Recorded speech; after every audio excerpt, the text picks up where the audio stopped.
ಭಾಳ brilliant. Mobile ಆಗಲಿ ಏನಾಗಲಿ ಲೆಕ್ಕಪತ್ರ ಆಗಲಿ ಭಾಳ ಅತ್ಯುತ್ತಮವಾದಂಥ ಜ್ಞಾನ ಇದೆ.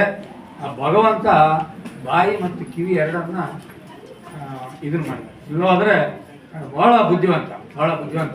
ಅವನಿಗೆ ಈ ಸಂದರ್ಭದಲ್ಲಿ ನಾವು ವಿಶೇಷವಾಗಿ ಅವನಿಗೆ ನಾವು ಸನ್ಮಾನ ಇಟ್ಕೊಂಡಿದ್ದೀವಿ. ನಾವೆಲ್ಲರೂ ಒಂದು ಜೋರ ಚಪ್ಪಳೆ ಹೊಡಿ ಅಂತ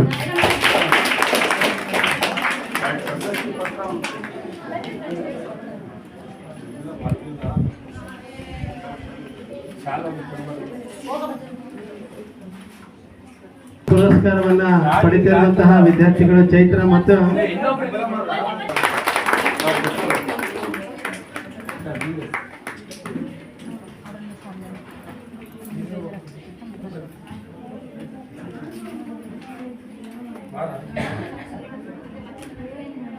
ಎಲ್ಲ ವಿದ್ಯಾರ್ಥಿಗಳಿಗೆ ಬಹುಮಾನ ವಿತರಣೆಯನ್ನ ಮಾಡೋದಕ್ಕೆ ಸಿದ್ಧತೆ ಮಾಡಿಕೊಂಡಿದ್ರು.